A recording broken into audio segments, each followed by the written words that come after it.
T20 ప్రపంచ cup 2026లో కోల్కతాలోని చారిత్రాత్మక ఈడెన్ గార్డెన్స్ వేదికగా భారత్, వెస్టిండీస్ జట్లు సెమీ బెర్త్ కోసం తలపడనున్నాయి.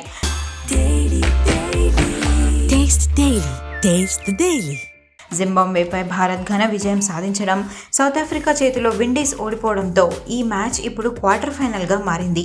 ఈ కీలక పోరుకు ముందు భారత అసిస్టెంట్ కోచ్ ర్యాన్ డస్కాటే చేసిన వ్యాఖ్యలు ఇప్పుడు నెట్టింట వైరల్ అవుతున్నాయి. డస్కాటే మాట్లాడుతూ టీంలో ఎలాంటి ఒత్తిడి లేదని స్పష్టం చేశారు. వెస్టిండీస్ బ్యాటింగ్ బలం గురించి తమకు పూర్తిగా అవగాహన ఉందని, వాళ్ళని ఎలా అడ్డుకోవాలో ప్లాన్ కూడా సిద్ధం చేశామని ధీమా వ్యక్తం చేస్తున్నారు. దేశం తరపున ఆడటం ఎంత గౌరవమో, ఈడెన్ గార్డెన్స్లో విజయం సాధించడం ఎంత ముఖ్యమో ప్లేయర్స్కు గుర్తు చేస్తున్నామని పేర్కొన్నారు. వెస్టిండీస్ టీంలో బ్యాటింగ్ లైనప్ చాలా బలంగా ఉందని వాళ్ళు హెచ్చరిస్తున్నారు.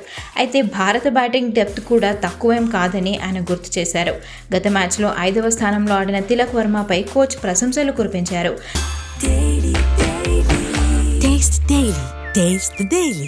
తిలక్ ఏ ప్లేస్లో పంపించినా కూడా సౌకర్యవంతంగా ఆడగలడని, పరిస్థితులను బట్టి తనను ఎక్కడైనా పంపే అవకాశం ఉందని హింట్ ఇచ్చాడు.